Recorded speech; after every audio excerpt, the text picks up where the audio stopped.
Había un hombre llamado Noé, un hombre que vio cómo el mundo que conocía se desvanecía bajo aguas rugientes. Durante 120 años martilló madera mientras sus contemporáneos se burlaban. Construyó un arca gigantesca en tierra seca, predicando juicio, mientras la civilización alcanzaba su cúspide de maldad. Gigantes caminaban sobre la tierra, ángeles caídos corrompían la creación, la violencia llenaba cada rincón del mundo. Y entonces, un día, el cielo se rompió, las aguas cubrieron las montañas, y solo 8 almas permanecieron con vida. Esta es la historia del mundo antes del diluvio, la historia de un juicio, y la historia de un hombre justo en medio de una generación perversa. Su nombre era Noé, y él era el último testigo de un mundo que ya no existe. Cuando las aguas finalmente se retiraron y sus pies tocaron tierra seca nuevamente, Noé comprendió la magnitud de lo que había presenciado. Toda una civilización había perecido. Cada persona que conoció desde su infancia estaba muerta. Sus vecinos, sus conocidos, los mercaderes del pueblo, los artesanos de la ciudad, todos consumidos por el juicio divino. Solo quedaban 8 almas sobre la faz de la tierra, él, su esposa, sus 3 hijos y sus 3 nueras. De millones de personas, solo 8 permanecían. El peso de esa soledad era aplastante. Noé caminaba ahora sobre un planeta silencioso, donde alguna vez resonaron voces, risas y gritos de comercio. Las ciudades que brillaban con esplendor arquitectónico yacían sepultadas bajo capas de sedimento y destrucción. Los avances tecnológicos de siglos se habían perdido en un instante. La música que alguna vez llenó las plazas públicas se había silenciado para siempre. El mundo antes del diluvio no era primitivo ni simple. Era una civilización avanzada, próspera y profundamente corrompida. Las vidas humanas se extendían por siglos en aquellos días. El abuelo de Noé, Matusalén, vivió 969 años, convirtiéndose en el hombre más longevo que jamás existió. Su nombre mismo era una profecía. Cuando él muera, vendrá. Y así sucedió. El año en que Matusalén exhaló su último aliento fue el mismo año en que comenzó el diluvio. Lamec, el padre de Noé, vivió 777 años antes de morir, apenas 5 años antes de que las aguas cubrieran la tierra. Quizás fue misericordia divina que no tuviera que presenciar la devastación total de su mundo. Pero la figura más enigmática de la familia de Noé era Enoc, su bisabuelo. Enoc caminó con Dios durante 365 años y luego simplemente desapareció.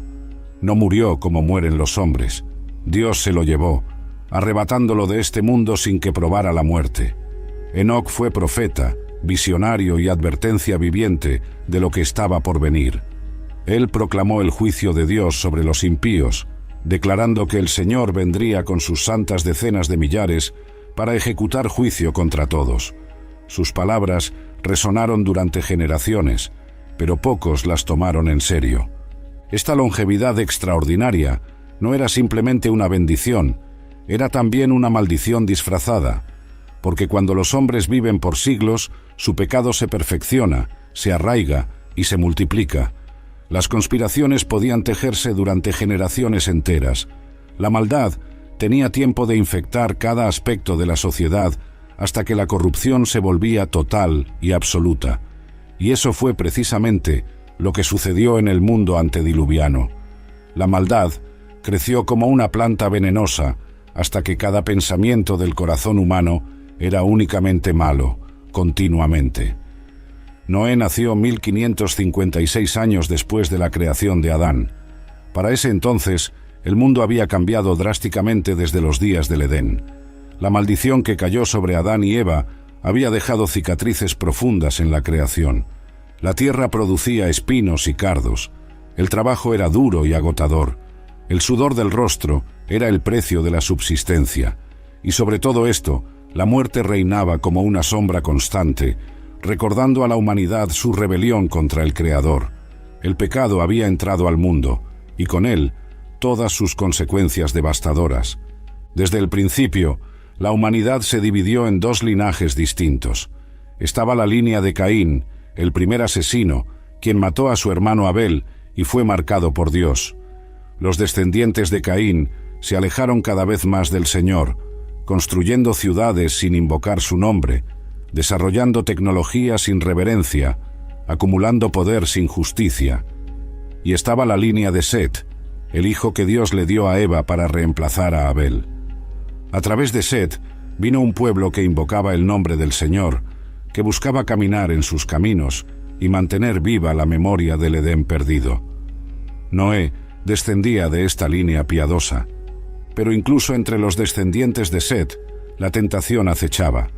El mundo de los impíos era atractivo, brillante y seductor. Ofrecía placeres inmediatos, poder terrenal y la ilusión de autonomía. Mientras tanto, el camino de Dios exigía sacrificio, obediencia y fe en lo invisible. Generación tras generación, algunos de los hijos de Set miraron hacia la línea de Caín con deseo y envidia. Veían su prosperidad material y comenzaban a cuestionar si realmente valía la pena servir a un Dios que parecía exigir tanto y prometer tan poco en términos terrenales. Esa tensión entre los dos linajes definiría el destino del mundo antediluviano. Noé creció en un mundo donde convivían lo sagrado y lo profano, donde la luz de Dios aún brillaba tenuemente en algunos corazones, mientras las tinieblas cubrían la mayor parte de la tierra. Él fue criado en los caminos del Señor, enseñado a honrar la memoria de sus antepasados piadosos y a mantener su corazón limpio en medio de una generación corrupta. Pero el desafío era monumental, porque lo que estaba por venir no era simplemente una oleada de pecado humano ordinario. Era algo mucho más oscuro, más antinatural y más catastrófico: la invasión de seres celestiales caídos que corromperían la creación misma desde sus cimientos. Antes de comprender el juicio que vino sobre el mundo, era necesario entender lo que había sucedido en los cielos, porque el diluvio no fue simplemente un castigo por pecados humanos ordinarios. Fue una respuesta divina a una corrupción tan profunda y antinatural que amenazaba con destruir completamente el plan de Dios para la humanidad. Todo comenzó con una rebelión en las regiones celestiales, con ángeles que abandonaron su morada original y descendieron a la tierra con intenciones oscuras y propósitos perversos. Estos seres celestiales eran conocidos como los vigilantes, ángeles poderosos creados por Dios para servir en su presencia y cumplir sus mandatos. Su propósito original era puro: adorar al Altísimo y ejecutar su voluntad en toda la creación. Pero algo salió terriblemente mal. Mirando hacia abajo desde sus moradas celestiales, estos ángeles vieron a las hijas de los hombres y las codiciaron. Su belleza despertó en ellos deseos que nunca debieron existir. Y en un acto de rebelión masiva contra el orden establecido por Dios, 200 de estos vigilantes descendieron al monte Hermón y juraron entre sí llevar a cabo su plan prohibido. El líder de esta rebelión era Semyasa, quien convenció a los demás ángeles de unirse a él con un argumento astuto: «Temo que ustedes no cumplan con esta acción y yo solo sufriré por este gran pecado». Así que todos juraron unidos, atándose mutuamente con maldiciones para que ninguno pudiera retractarse. Descendieron en los días de Jared, el padre de Enoc, y lo que hicieron después alteró el curso de la historia humana para siempre. Tomaron para sí esposas de entre las hijas de los hombres, cualquiera que eligieron, y las embarazaron en una unión que nunca debió ocurrir. Las Escrituras registran este evento con escalofriante brevedad. Los hijos de Dios vieron que las hijas de los hombres eran hermosas, y tomaron para sí mujeres, escogiendo entre todas ellas. Pero detrás de estas palabras yacía una tragedia cósmica. Estos no eran simplemente hombres pecando con mujeres. Eran seres angelicales, creados para habitar en el cielo, cruzando una frontera que Dios había establecido como inquebrantable. Estaban mezclando lo celestial con lo terrenal de una manera que corrompía la esencia misma de la creación. El resultado de estas uniones antinaturales fue catastrófico. Las mujeres humanas dieron a luz a criaturas que no eran completamente humanas ni completamente angelicales, los Nefilim. Estos gigantes eran de estatura monstruosa, algunos alcanzando alturas de 3000 codos según los antiguos relatos. Poseían fuerza sobrehumana, apetitos insaciables y ningún respeto por la vida humana. Se convirtieron en los hombres de renombre mencionados en las Escrituras, pero su fama no era por actos de bondad, sino por su violencia, crueldad y dominación sobre la humanidad ordinaria. Los Nefilim no estaban solos en su maldad. Sus padres angelicales también corrompieron a la humanidad de otras maneras. Azazel enseñó a los hombres a fabricar espadas, cuchillos, escudos y armaduras, iniciando una era de guerra sin precedentes. Semyaza enseñó encantamientos y el corte de raíces, introduciendo la brujería y la hechicería. Armaros enseñó cómo romper maleficios. Baraquel enseñó astrología. Cocabiel reveló el conocimiento de las constelaciones. Tamiel enseñó astronomía. Y Asradel reveló los movimientos de la luna. Este conocimiento, dado antes de que la humanidad estuviera preparada para manejarlo con sabiduría, aceleró la corrupción moral y espiritual del mundo. Pero el pecado más grave de los vigilantes no fue simplemente enseñar conocimiento prohibido, fue la corrupción genética de la creación misma. Según los antiguos textos, estos ángeles caídos no solo se unieron con mujeres humanas, sino que también comenzaron a experimentar con animales, creando híbridos antinaturales que nunca debieron existir. La creación de Dios estaba siendo sistemáticamente corrompida, pervertida y deformada. La pureza genética de la humanidad estaba en peligro, y con ella, la posibilidad de que viniera el Mesías prometido a través de una línea humana no contaminada. El Señor observaba todo esto desde su trono con creciente dolor y justa ira. La rebelión angelical no era simplemente una ofensa contra su autoridad, era un ataque directo contra su plan redentor para la humanidad.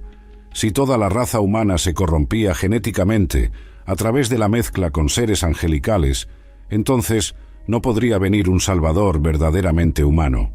El linaje prometido desde el Edén, la simiente de la mujer que aplastaría la cabeza de la serpiente, estaría comprometido. Esta no era solo maldad ordinaria, era un intento calculado de frustrar el plan de salvación de Dios. Enoc, el bisabuelo de Noé, fue testigo de esta corrupción en su apogeo. Él caminó con Dios durante 365 años, y en ese tiempo recibió visiones apocalípticas del juicio venidero. Enoc profetizó sobre los ángeles caídos y su destino terrible. El Señor viene con sus santas decenas de millares para ejecutar juicio sobre todos y para condenar a todos los impíos por todas sus obras de impiedad que han hecho impíamente. Sus palabras resonaron como trueno en una época de oscuridad creciente, pero pocos prestaron atención. La mayoría estaba demasiado cautivada por los Nefilim, demasiado seducida por el conocimiento prohibido, demasiado corrompida por sus propios deseos. Y entonces Enoc desapareció. Dios lo tomó, arrebatándolo de este mundo antes de que viniera el juicio. Algunos dicen que fue enviado como mensajero a los ángeles caídos para anunciarles su condena eterna. Otros creen que Dios simplemente lo preservó como testimonio de que aún había esperanza para aquellos que caminaban fielmente con él. Sea como fuere, su ausencia dejó un vacío. Matusalén, su hijo, heredó el manto profético y vivió 969 años, más que cualquier otro ser humano.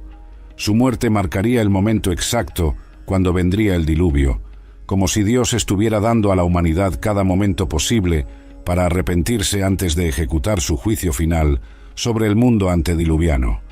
Los Nefilim dominaban el mundo antediluviano con puño de hierro. Estos gigantes, nacidos de la unión prohibida entre ángeles caídos y mujeres humanas, se multiplicaron rápidamente por toda la tierra.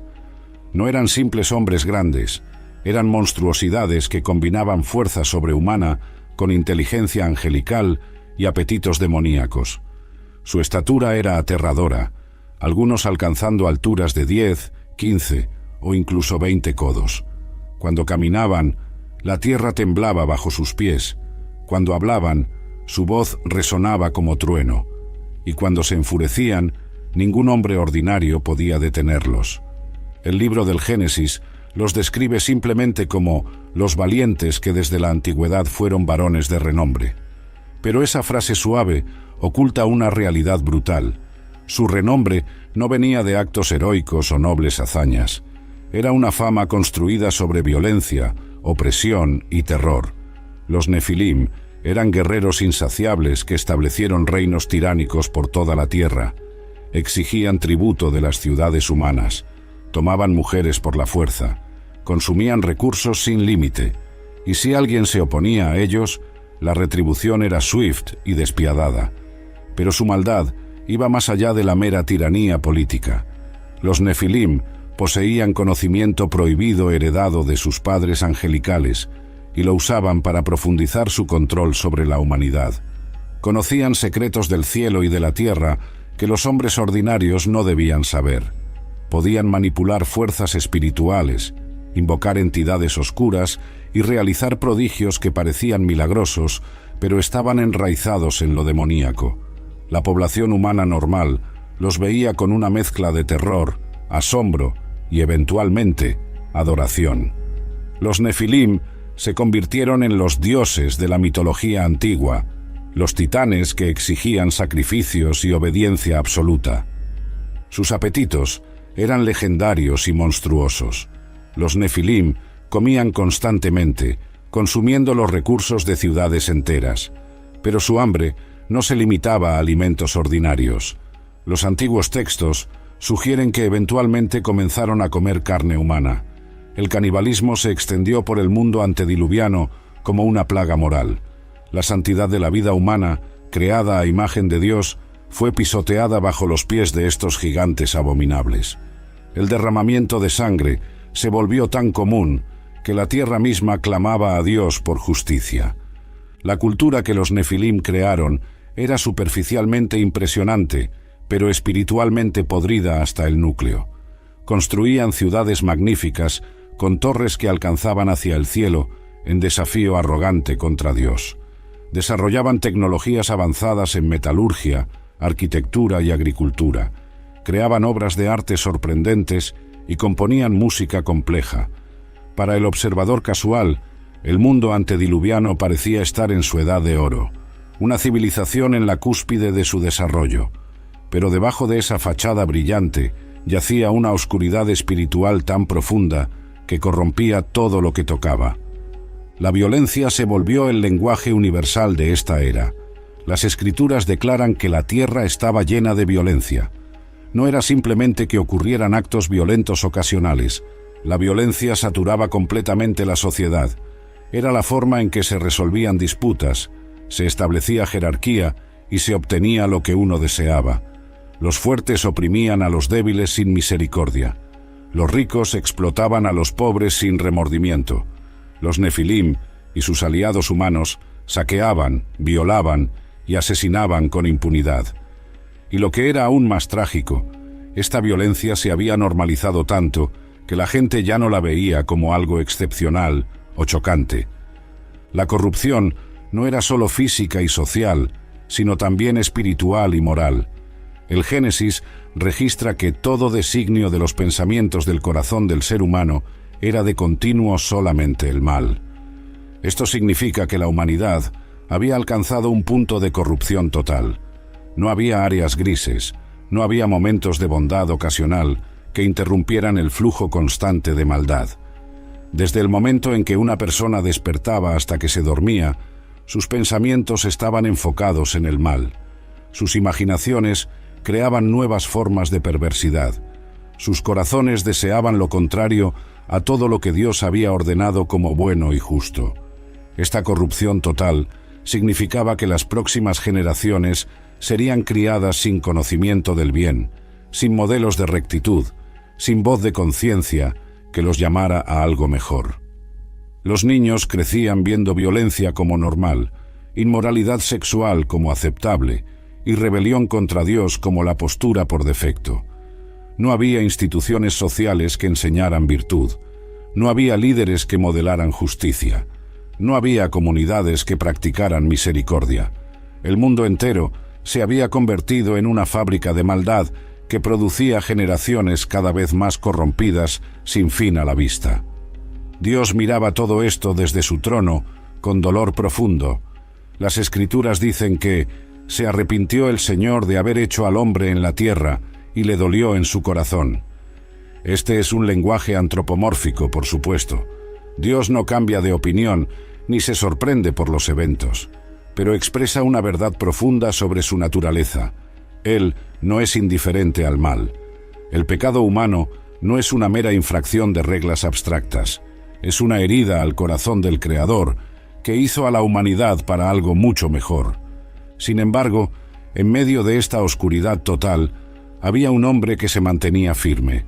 Su nombre era Noé, y él era radicalmente diferente de su generación. Mientras todos a su alrededor se hundían más profundamente en la corrupción, Noé caminaba con Dios. Mientras la violencia llenaba la tierra, Noé vivía en rectitud. Mientras las familias se corrompían a través de uniones con los Nefilim, Noé mantuvo pura su línea familiar. Era un hombre justo en una generación perversa, una luz solitaria en una oscuridad abrumadora. Y Dios lo notó. En un mundo digno de destrucción completa, Noé halló gracia ante los ojos del Señor. Noé tenía 500 años cuando Dios le habló por primera vez sobre el juicio venidero. Para entonces, ya había vivido medio milenio observando cómo su mundo se desintegraba moral y espiritualmente. Había visto el ascenso de los Nefilim, había presenciado la corrupción de sus contemporáneos, había intentado vivir rectamente en medio de una generación que había abandonado completamente los caminos de Dios. Y ahora, mientras se acercaba a la marca de 500 años de vida, el Todopoderoso le reveló un secreto terrible y glorioso. El fin del mundo tal como lo conocía estaba cerca. La comunicación divina fue directa y sin ambigüedad. Dios le dijo: «He decidido el fin de todo ser, porque la tierra está llena de violencia a causa de ellos. He aquí que voy a destruirlos con la tierra». No había espacio para malentendidos. El juicio era seguro, inevitable e inminente. Pero junto con este anuncio de destrucción vino una instrucción que parecía absurda en la superficie. «Hazte un arca de madera de gofer». Un arca, una embarcación masiva, en tierra seca, para un diluvio que nadie había visto jamás ni podía imaginar. Las especificaciones que Dios le dio eran extraordinariamente detalladas. El arca debía medir 300 codos de largo, 50 codos de ancho y 30 codos de alto. Convertido a medidas modernas, esto significaba aproximadamente 137 metros de largo, 23 metros de ancho y 14 metros de alto. Era una estructura colosal, más grande que muchos de los edificios más impresionantes de la época. Debía tener 3 niveles internos, compartimientos para diferentes tipos de animales, una ventana cerca del techo y una puerta en el costado, y todo debía ser sellado con brea por dentro y por fuera para hacerlo completamente impermeable. Noé no cuestionó, no pidió señales adicionales, no negoció los términos, simplemente obedeció. Y Noé hizo conforme a todo lo que Dios le mandó. Así lo hizo.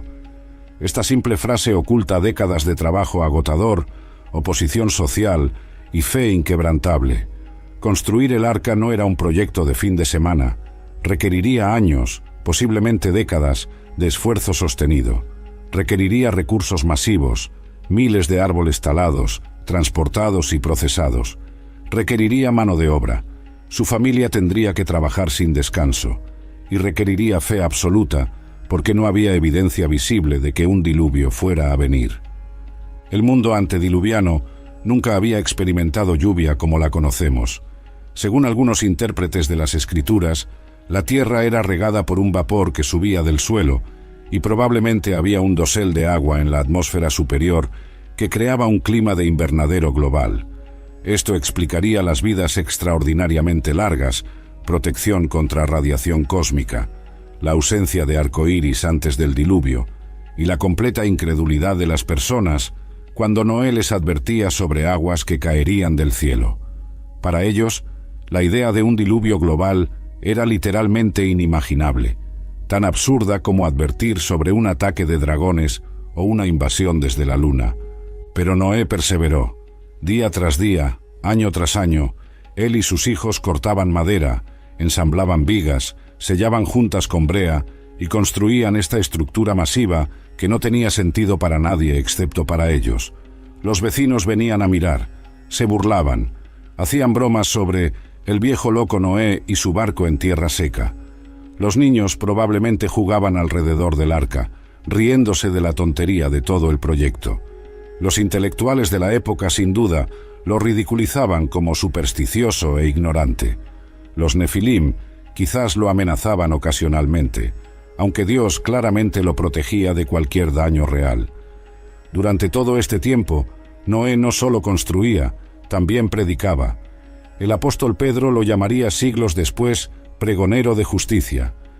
Mientras sus manos trabajaban en el arca, su voz proclamaba el mensaje de Dios. El juicio viene, la maldad será castigada, hay un camino de salvación. Cada martillazo era un sermón, cada nueva sección completada del arca era un testimonio visible de la fe de Noé y la realidad del juicio venidero. Por 120 años, este mensaje resonó. Por 120 años, la humanidad tuvo oportunidad de arrepentirse, cambiar de rumbo y buscar refugio en lo que Dios estaba preparando. Pero nadie vino, nadie creyó, nadie cambió. Los años pasaban y el diluvio no llegaba, y esto solo reforzaba la burla y el escepticismo. ¿Dónde está ese diluvio del que hablas, Noé? ¿Dónde está el juicio de tu Dios? Mira, el sol sigue saliendo cada día, las cosechas crecen, los negocios prosperan, la vida continúa como siempre ha sido. Eres un tonto, Noé, un viejo loco que ha desperdiciado su vida construyendo un monumento a su propia locura. Estas palabras debieron herir profundamente, especialmente viniendo de personas que Noé había conocido toda su vida, amigos de su juventud que ahora lo veían como un objeto de lástima o entretenimiento. Imagina la soledad de Noé durante esos 120 años. Imagina despertarte cada día sabiendo que estás trabajando en un proyecto que todo el mundo considera una broma. Imagina criar a tus hijos en este ambiente, enseñándoles a confiar en Dios, cuando todo a su alrededor grita que Dios no es confiable o que el juicio no es real. Imagina mantener tu fe cuando pasan décadas y décadas sin que nada cambie, cuando la evidencia observable parece contradecir completamente lo que Dios te dijo. La fe de Noé no era una fe fácil y cómoda, era una fe probada en el fuego de la duda persistente, la oposición social y la larga espera. Y sin embargo, él perseveró, porque Noé había escuchado la voz de Dios, y esa voz era más real para él que todas las burlas de sus contemporáneos. Había recibido una visión del juicio venidero, y esa visión era más clara que toda la prosperidad temporal que veía a su alrededor. Había sido comisionado con una tarea sagrada, y esa comisión era más importante que su reputación social o su comodidad personal. Noé era un hombre que vivía no por vista sino por fe, no por las opiniones de los hombres, sino por la palabra de Dios. Y esa fe estaba a punto de ser reivindicada de la manera más dramática y terrible imaginable. Finalmente, después de décadas de trabajo incesante, el arca estaba completa. La estructura colosal se alzaba sobre el paisaje como un testimonio silencioso pero imponente de la fe de un hombre y la paciencia de Dios. Medía 137 metros de largo, 23 metros de ancho y 14 metros de alto, construida con madera de gofer y sellada meticulosamente con brea. Tenía capacidad para albergar a decenas de miles de animales, con espacio adicional para provisiones, agua y las áreas de habitación para Noé y su familia. Era una obra maestra de ingeniería, diseñada no por sabiduría humana, sino por instrucciones divinas. Noé tenía ahora 599 años. Había dedicado más de un siglo de su vida a este proyecto singular. Sus 3 hijos, Sem, Cam y Jafet, eran ahora hombres adultos, cada uno casado.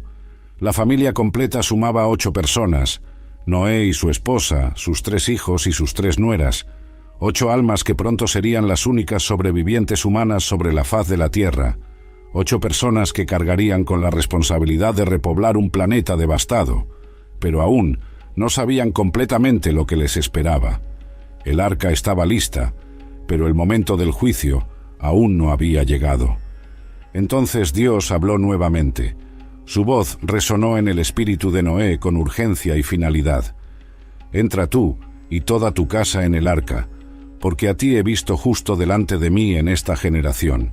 No one goes to Hank's for spreadsheets. They go for a darn good pizza. Lately, though, the shop's been quiet, so Hank decides to bring back the $1 slice. He asks Copilot in Microsoft Excel to look at his sales and costs and help him see if he can afford it. Copilot shows Hank where the money's going and which little extras make the dollar slice work. Now Hank has a line out the door. Hank makes the pizza, Copilot handles the spreadsheets. Learn more at m365copilot.com/work. Era una declaración notable. En un mundo de millones de personas, Dios había encontrado solo a un hombre justo, Noé. No perfecto, porque solo Dios es perfecto, pero justo, recto, que caminaba en obediencia y fe. Y por la justicia de este único hombre, su familia entera sería salva. La gracia de Dios sobre Noé se extendía para cubrir a aquellos que estaban bajo su techo y su liderazgo espiritual. Las instrucciones continuaron con especificidad divina. Debían llevar 7 pares de cada animal limpio, macho y su hembra, pero solo 2 de cada animal impuro, macho y hembra. También debían llevar 7 pares de las aves del cielo para preservar su descendencia sobre la tierra. El razonamiento era claro. Los animales limpios serían necesarios después del diluvio para sacrificios y para alimento, así que necesitaban números mayores para asegurar su supervivencia como especies.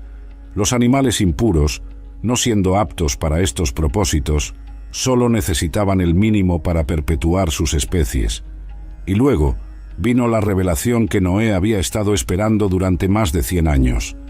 Porque pasados aún 7 días, yo haré llover sobre la tierra 40 días y 40 noches, y destruiré de sobre la faz de la tierra a todo ser viviente que hice. 7 días, 1 semana. Eso era todo el tiempo que quedaba. Después de 120 años de advertencias ignoradas, después de décadas de construcción y predicación, el momento final había llegado. En 7 días, el mundo que Noé conocía dejaría de existir. Lo que sucedió a continuación fue uno de los milagros más extraordinarios registrados en las Escrituras. Los animales comenzaron a llegar. No vinieron cazados o arreados por Noé y sus hijos. Vinieron por instinto divino, llamados por el mismo Dios que los creó. Desde todas las direcciones, desde todos los ecosistemas y hábitats, marchaban hacia el arca. Leones caminaban pacíficamente junto a gacelas.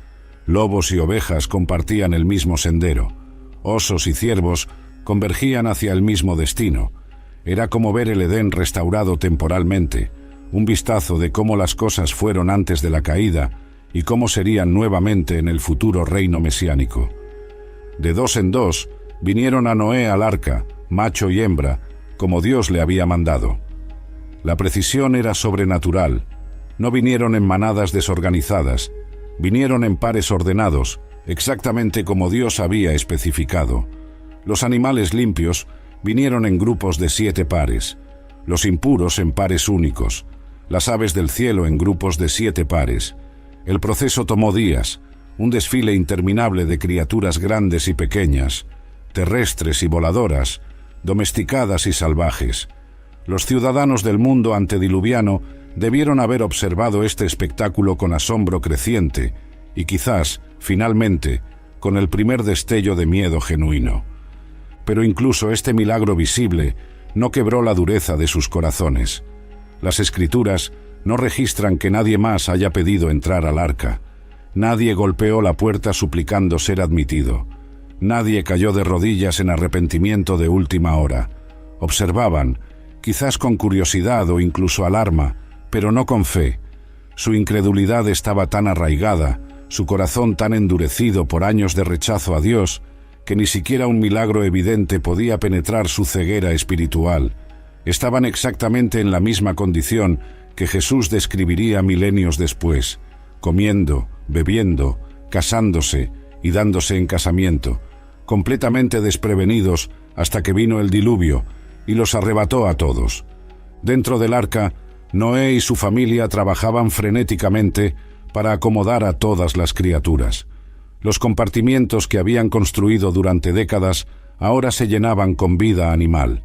Los rugidos, graznidos, aullidos y gorjeos creaban una cacofonía de sonido. El olor de tantos animales en espacios cerrados debió haber sido abrumador. La cantidad de alimento y agua que habían almacenado durante años finalmente encontraba su propósito. Era caótico, agotador y maravilloso al mismo tiempo. Estaban presenciando la preservación divina de la creación, siendo instrumentos en las manos de Dios para salvar un remanente de cada especie que Él había hecho. Los 7 días pasaron en un torbellino de actividad. Finalmente, el último animal estaba a bordo. Las últimas provisiones estaban aseguradas. Noé hizo un último recuento, verificando que todo estuviera en orden según las instrucciones divinas. Su familia se reunió, probablemente por última vez mirando hacia el mundo exterior, hacia el horizonte familiar, hacia las ciudades y campos que habían conocido toda su vida. Y entonces sucedió algo profundo y aterrador, y el Señor le cerró la puerta. No fue Noé quien selló el arca, fue Dios mismo quien cerró la entrada, haciéndola impermeable desde afuera e irrompible desde adentro. La puerta de la salvación ahora estaba cerrada. El tiempo de gracia había terminado. El juicio estaba a punto de comenzar.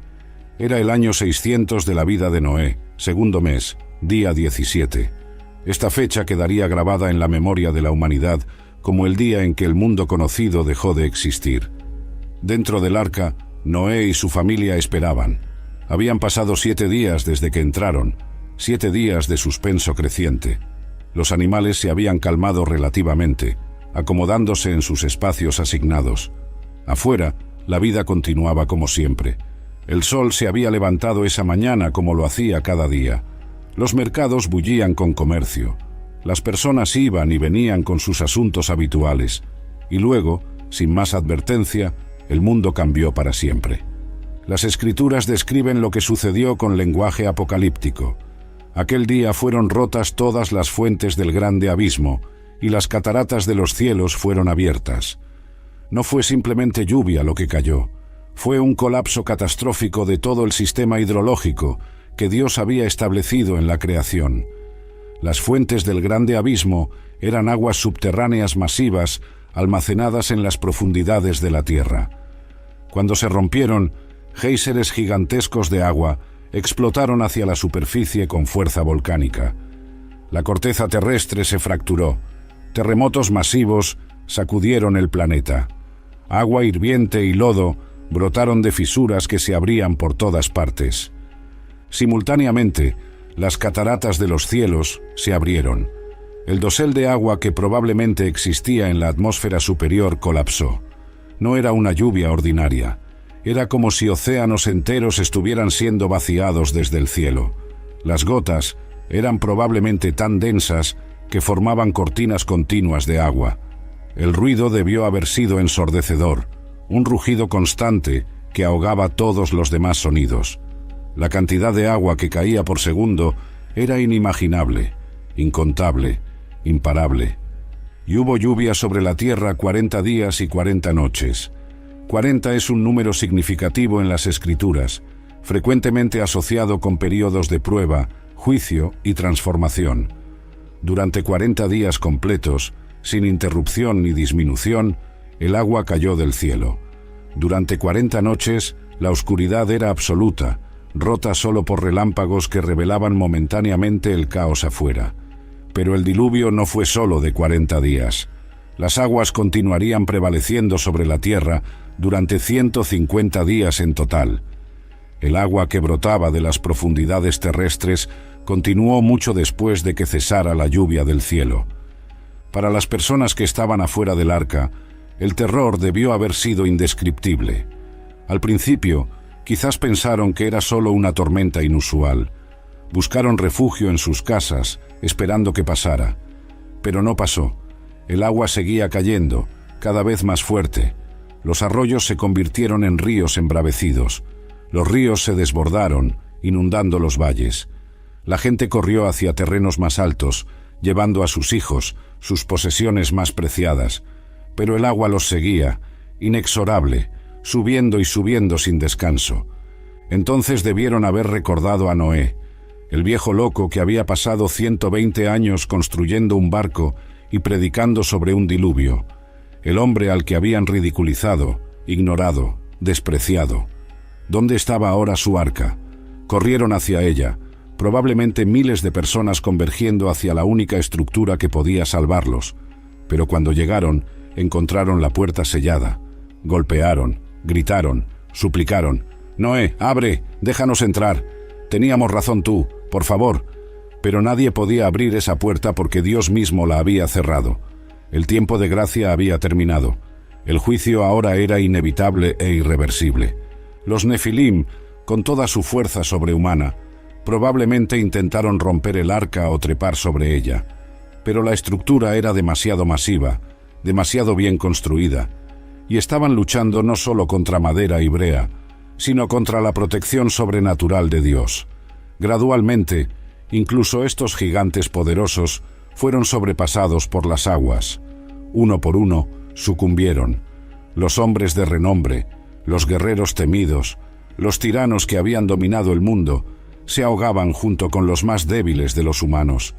La muerte no hacía distinción entre el fuerte y el débil, el rico y el pobre, el famoso y el desconocido. Y las aguas crecieron mucho sobre la tierra, y todos los montes altos que había debajo de todos los cielos fueron cubiertos.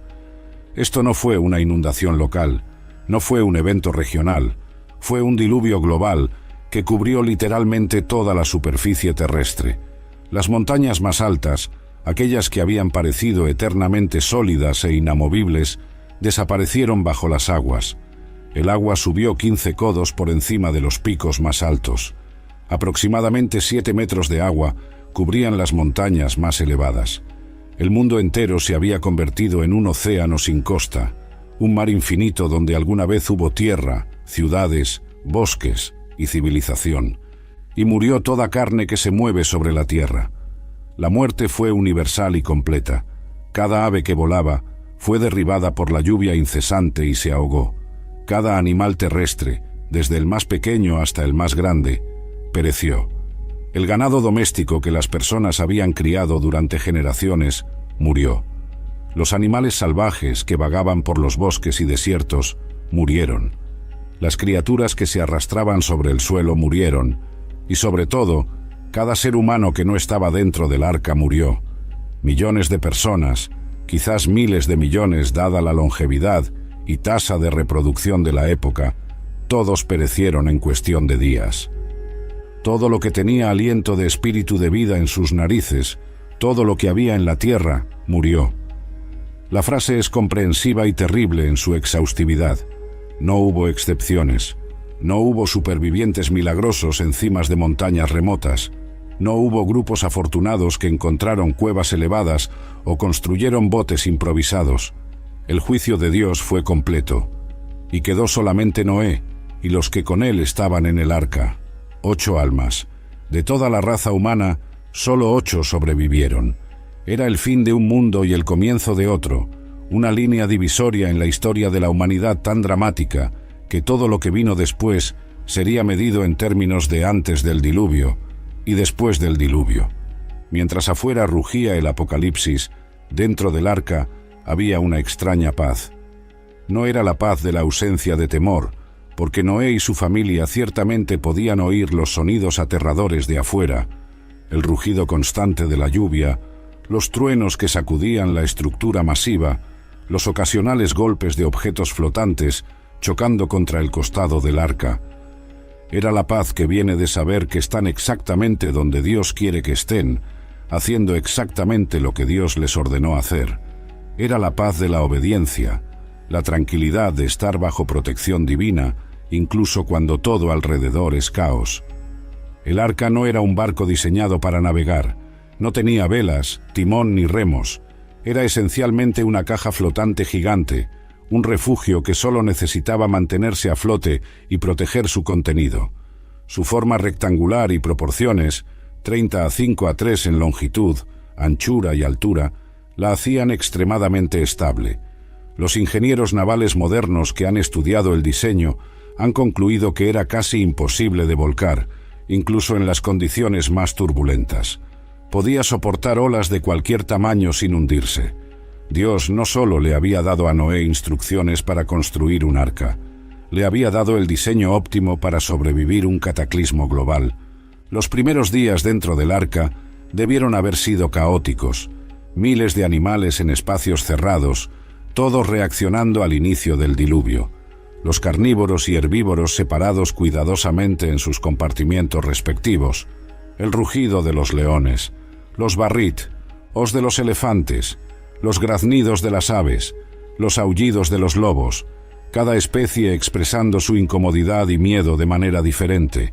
Noé y su familia trabajaban incansablemente para mantener el orden, alimentar y dar agua a las criaturas, limpiar los desechos y asegurar que todos estuvieran lo más cómodos posible, dadas las circunstancias extraordinarias. Pero gradualmente, algo milagroso comenzó a suceder. Los animales se calmaron. Es como si Dios mismo hubiera puesto una paz sobrenatural sobre ellos. Los carnívoros perdieron su agresividad. Los animales normalmente territoriales coexistían pacíficamente. Algunos incluso entraron en estados de hibernación o letargo, reduciendo dramáticamente sus necesidades de alimento y agua.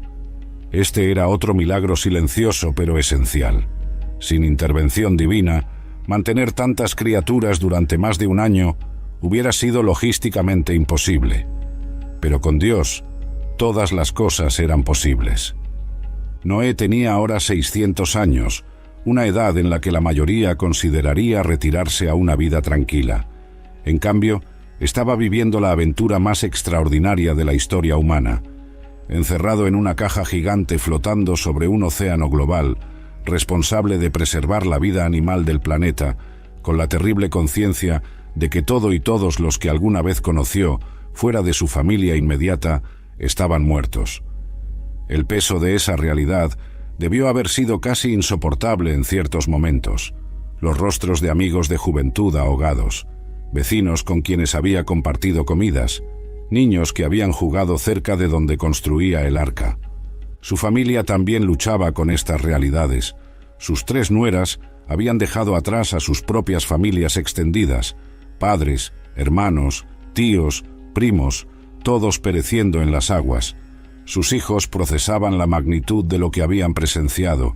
Su esposa, compañera de su vida durante siglos, lidiaba con sus propias pérdidas y miedos, pero juntos, unidos por fe común y propósito compartido, se apoyaban mutuamente, oraban juntos, trabajaban juntos, lloraban juntos, y juntos esperaban el día cuando Dios declararía que el juicio había terminado y era tiempo de comenzar de nuevo. El tiempo dentro del arca se medía de manera diferente. No había días de trabajo ni días de descanso en el sentido ordinario. Cada día era similar: alimentar animales, limpiar, mantener la estructura, comer, dormir, repetir. La lluvia finalmente cesó después de 40 días, pero el agua continuó prevaleciendo sobre la tierra. El arca flotaba, subiendo cada vez más alto a medida que las aguas cubrían montañas. Eventualmente flotaba miles de metros sobre lo que alguna vez fue el nivel del mar, aunque conceptos como nivel del mar habían dejado de tener significado en un mundo completamente inundado. Y se acordó Dios de Noé. Esta frase, apareciendo después de 150 días de diluvio, es profundamente consoladora. No significa que Dios se hubiera olvidado de él durante ese tiempo. Significa que Dios ahora volvía su atención activa hacia Noé para iniciar la siguiente fase del plan, la restauración. Dios hizo soplar un viento sobre la tierra y las aguas comenzaron a descender. Las fuentes del abismo se cerraron.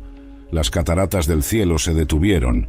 El proceso de secado había comenzado, aunque tomaría muchos meses más antes de que la tierra estuviera habitable nuevamente. En el día 17 del 7º mes, exactamente 5 meses después de que comenzara el diluvio, el arca se posó sobre los montes de Ararat. Después de flotar a la deriva durante meses, finalmente había encontrado tierra sólida bajo su quilla. El impacto debió haber sido suave, pero inconfundible. Después de tanto tiempo meciéndose en las olas, de repente había estabilidad. Pero no podían salir todavía. El arca estaba posada sobre una montaña, pero las aguas todavía cubrían todo lo demás. Continuaron esperando, confiando en que Dios les indicaría cuándo era seguro y apropiado dejar su refugio flotante.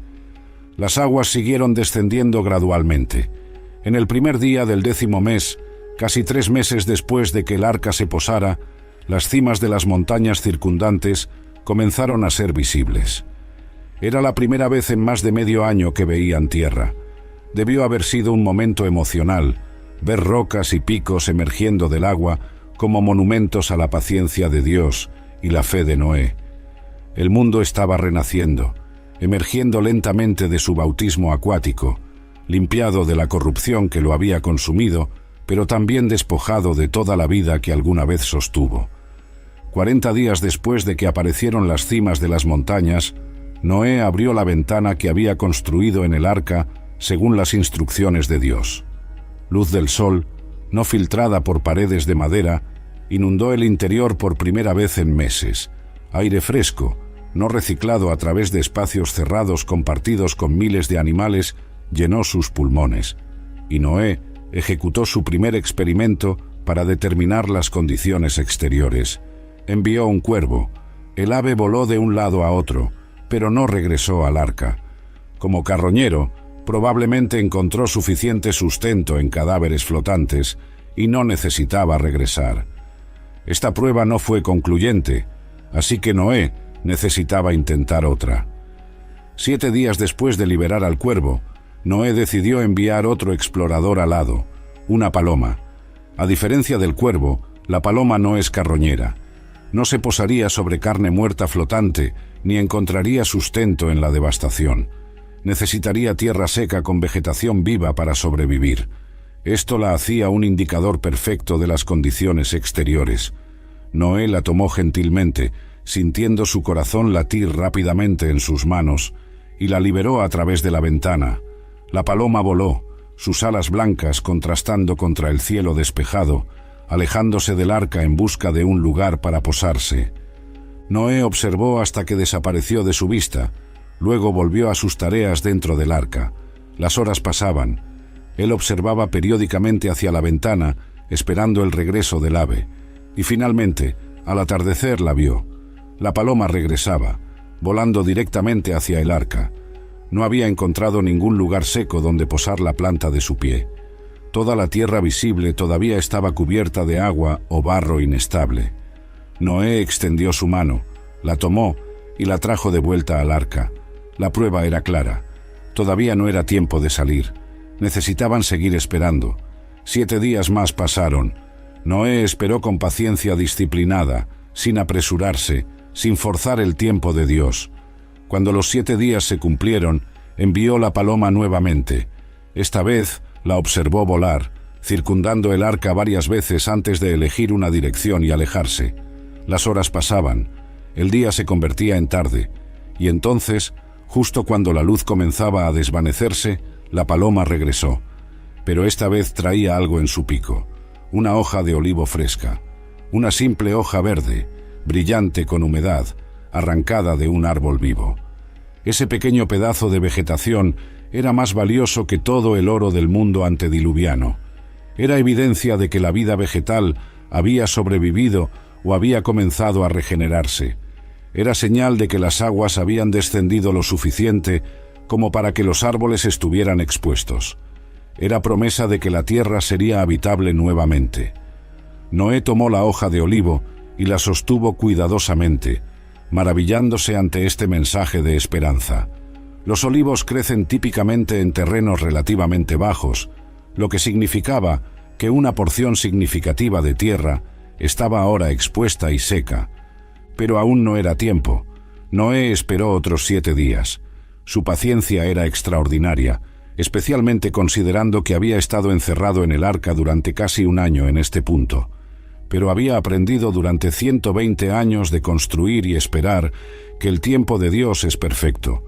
No se adelanta a Dios ni se retrasa, simplemente espera hasta que Dios da la señal. Así que cuando se cumplió la 3ª semana, envió la paloma una vez más. Esta vez, ella no regresó.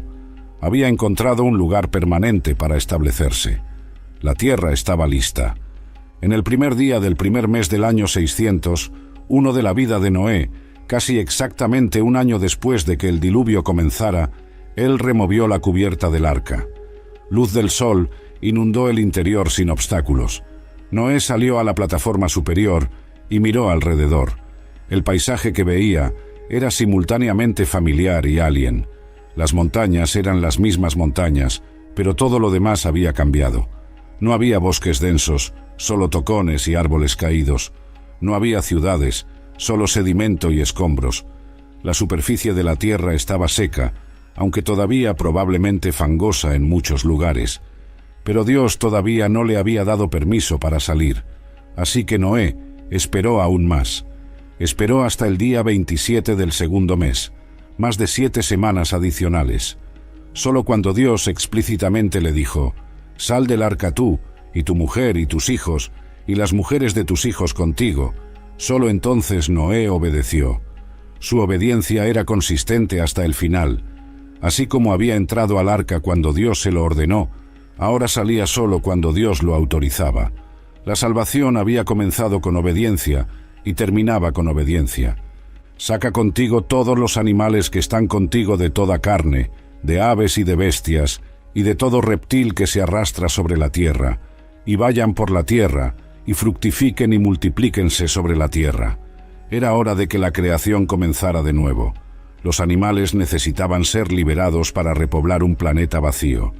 Noé abrió las puertas y rampas del arca, y lentamente los animales comenzaron a salir. Primero los más ansiosos, luego gradualmente todos los demás, aves que volaron inmediatamente hacia el cielo después de meses de encierro, animales terrestres que corrieron, saltaron o simplemente caminaron cautelosamente hacia libertad. Debió haber tomado días para evacuar completamente el arca. Miles de animales, cada uno necesitando tiempo para aclimatarse, para encontrar su camino, para comenzar a buscar alimento y establecer nuevos territorios. Noé y su familia los observaban partir, sabiendo que estaban presenciando el renacimiento de la creación animal. Cada especie representaba la fidelidad de Dios en preservar su obra. Cada par de animales era una semilla de futuro biodiversidad.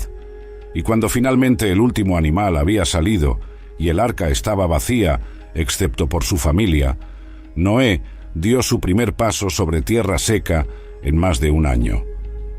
El suelo se sentía extraño bajo sus pies después de tanto tiempo sobre madera flotante. El horizonte se extendía infinitamente en todas direcciones, pero sin las estructuras humanas que alguna vez lo poblaron. No había humo de fogatas distantes, no había caminos serpenteando a través del paisaje, no había sonido de voces humanas, excepto las de su propia familia. Eran 8 personas en un planeta diseñado para miles de millones. La tarea delante de ellos era monumental: repoblar la tierra, restablecer la civilización, comenzar de nuevo la historia humana. Pero primero, Noé tenía algo importante que hacer. Lo primero que Noé hizo después de salir del arca no fue construir una casa ni plantar un jardín. Fue edificar un altar. Sus prioridades estaban claras. Antes de pensar en su propia comodidad o seguridad, antes de planificar el futuro, necesitaba adorar. Necesitaba reconocer a Dios como el Salvador, sustentador y soberano. Así que reunió piedras, probablemente de las laderas del monte Ararat, donde el arca había reposado, y construyó un altar al Señor. No era una estructura elaborada, pero fue erigida con un corazón de gratitud profunda y reverencia. Entonces Noé hizo algo que debió haberle costado considerable sacrificio. Tomó de todo animal limpio y de toda ave limpia, y ofreció holocaustos sobre el altar. Recordemos que solo había 7 pares de cada especie limpia. Sacrificar incluso uno de estos animales significaba reducir significativamente el grupo reproductor de esa especie. Pero Noé entendía que el sacrificio verdadero tiene costo. Ofrecer a Dios lo que no nos cuesta nada no es realmente sacrificio. Así que dio de los animales preciosos, reconociendo que todo le pertenecía a Dios de todos modos. El humo de los holocaustos ascendió hacia el cielo. La carne se quemaba sobre piedras calientes, y las Escrituras registran algo extraordinario. y percibió el Señor olor grato. Dios no necesita alimento, por supuesto, pero el lenguaje antropomórfico expresa una verdad profunda.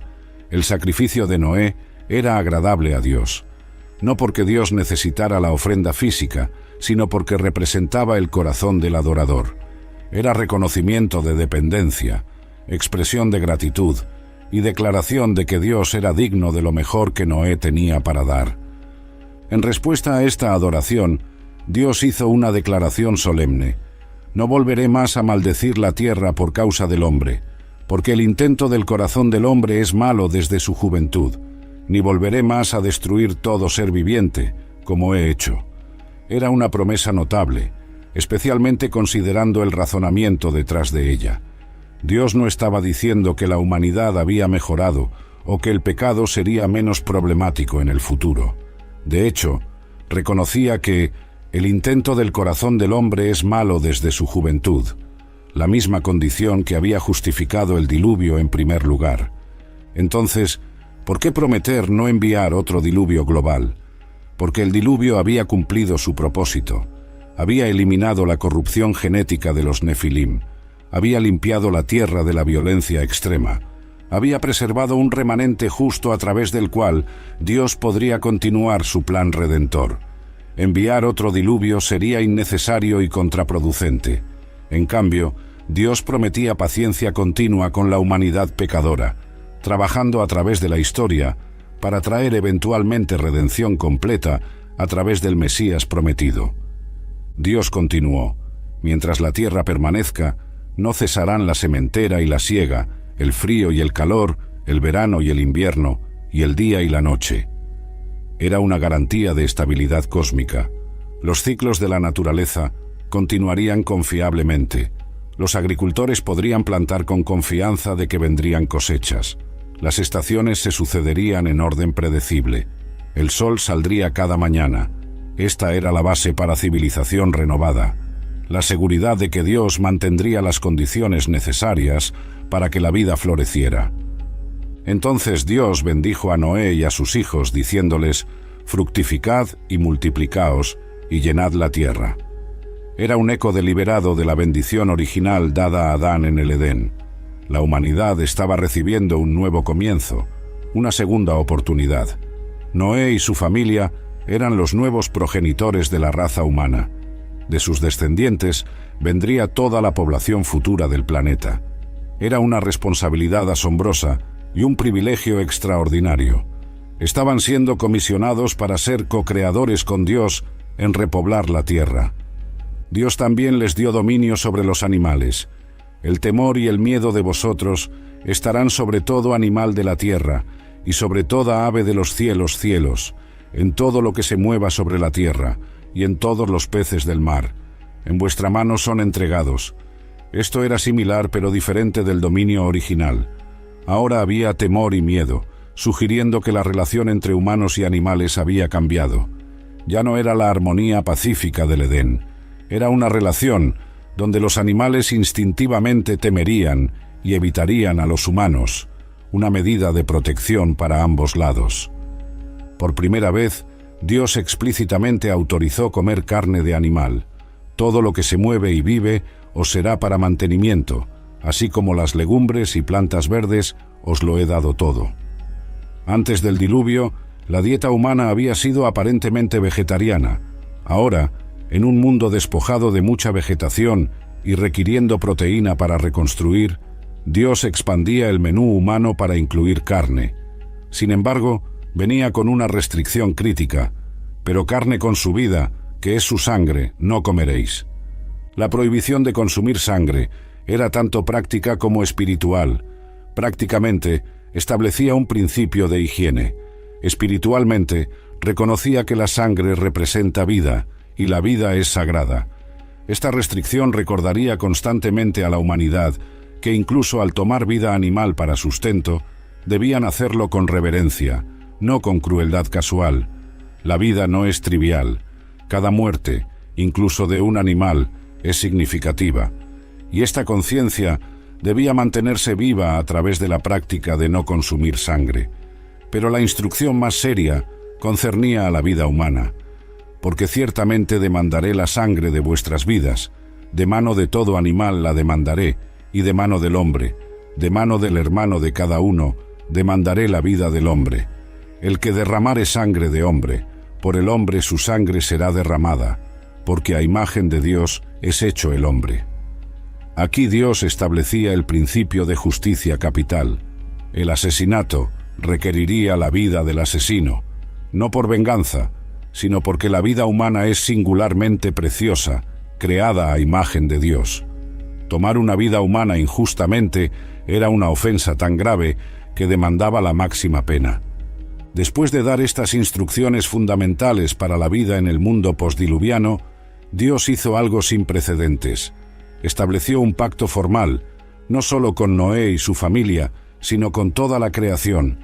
He aquí que yo establezco mi pacto con vosotros, y con vuestros descendientes después de vosotros, y con todo ser viviente que está con vosotros, aves, animales, y toda bestia de la tierra que está con vosotros, desde todos los que salieron del arca hasta todo animal de la tierra.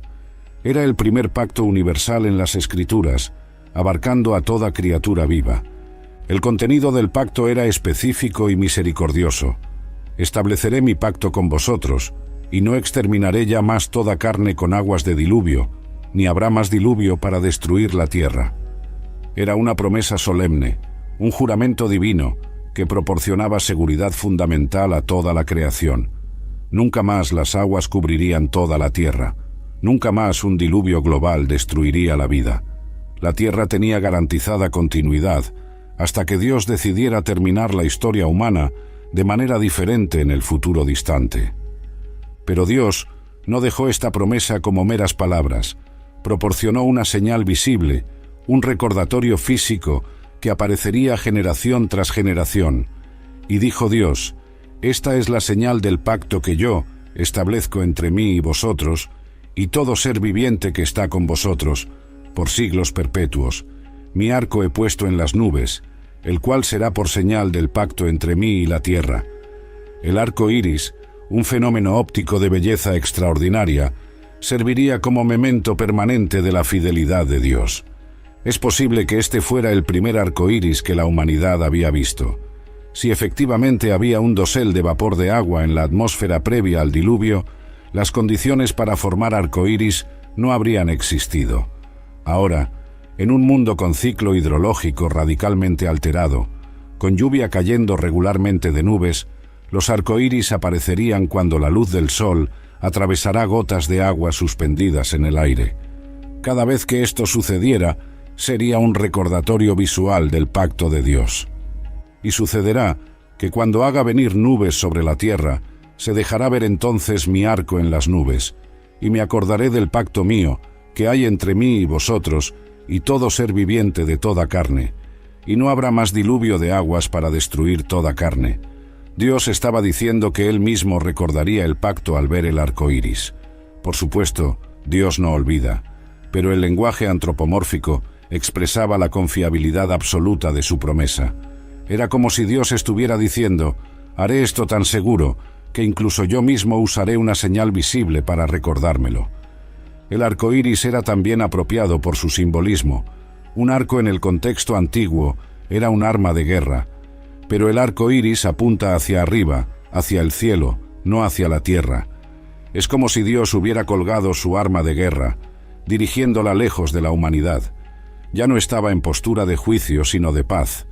El pacto del arco iris es, en esencia, un tratado de paz entre el Creador y su creación, garantizando que aunque el pecado continuaría y requeriría juicio eventualmente, ese juicio nunca más tomaría la forma de un diluvio global. Noé, ahora de 601 años, contemplaba este primer arco iris con asombro y reverencia. Los colores brillantes arqueándose a través del cielo, después de una lluvia pasajera, eran hermosos más allá de las palabras, pero más que su belleza física, representaban la gracia de Dios. Representaban misericordia para una humanidad que, como Dios ya había reconocido, seguiría siendo pecadora. Representaban esperanza de que a pesar del juicio pasado, había futuro para la raza humana bajo el cuidado providencial de Dios. Noé y su familia comenzaron la tarea monumental de establecerse en el mundo renovado. Noé se convirtió en agricultor, plantando una viña. La vida gradualmente encontraba nuevos ritmos. Sus hijos comenzaban a tener hijos propios. La población humana empezaba su largo crecimiento desde 8 almas hacia millones nuevamente. Pero ahora vivían en un mundo diferente. Las vidas humanas, aunque todavía largas por estándares modernos, comenzarían a acortarse gradualmente. El clima había cambiado radicalmente. La geografía era completamente diferente, con montañas más altas y océanos más profundos que antes del diluvio. Este mundo postdiluviano era simultáneamente bendición y desafío. La tierra estaba limpia de la corrupción extrema que había caracterizado la era antediluviana. Los nefilim habían sido eliminados, pero el potencial para el pecado permanecía intacto en el corazón humano. Como Dios mismo había reconocido, el intento del corazón del hombre es malo desde su juventud. La solución no era juicio repetido, sino algo más profundo que vendría mucho más adelante en la historia. Redención interna a través del Mesías prometido. Noé vivió 350 años después del diluvio, alcanzando la extraordinaria edad de 950 años antes de morir. Durante esas 3 centurias y media, vio a la humanidad multiplicarse y esparcirse por la tierra. Vio nacer bisnietos, tataranietos y generaciones más allá. Vio surgir nuevas ciudades y civilizaciones, y probablemente también vio, con tristeza, el regreso gradual del pecado y la rebelión que había caracterizado el mundo prediluviano, aunque nunca de nuevo alcanzaría los niveles extremos que habían requerido el diluvio. La historia de Noé se había convertido en la historia definitiva de juicio y gracia. Juicio sobre el pecado que no puede ser tolerado indefinidamente. Gracia sobre el remanente fiel que Dios preserva. Obediencia que confía en Dios, incluso cuando sus instrucciones parecen absurdas. Fe que persevera durante décadas sin ver resultados visibles. Paciencia que espera el tiempo perfecto de Dios. Y esperanza que mira más allá del juicio temporal, hacia la redención eterna que Dios prometió y eventualmente cumpliría. Milenios después, otro maestro hablaría sobre los días de Noé, usando esa época como analogía del fin de los tiempos. Jesús describiría cómo las personas estaban comiendo y bebiendo, casándose y dándose en casamiento, hasta el día en que Noé entró en el arca, y no entendieron hasta que vino el diluvio y se los llevó a todos. La advertencia era clara. El juicio puede parecer lejano o improbable hasta que llega repentinamente. La gracia es accesible, pero no indefinidamente. Hay un momento cuando la puerta se cierra, como Dios cerró la puerta del arca, y entonces es demasiado tarde. Pero la historia de Noé también contenía esperanza radiante. Dios no desea destruir sino salvar. Proporciona advertencia abundante y tiempo para arrepentimiento. Ofrece un camino de salvación para aquellos que confían en Él. Y después del juicio, hay restauración y nuevo comienzo. El arco iris sigue apareciendo en el cielo, generación tras generación, recordándonos el pacto fiel de Dios. Cada vez que llueve y el sol rompe a través de las nubes, creando ese arco de colores glorioso, es invitación a recordar: Dios juzga el pecado, pero también ofrece gracia. Dios es justo, pero también misericordioso, y sus promesas permanecen para siempre. Esta es la historia de Noé, el hombre que caminó con Dios y salvó al mundo.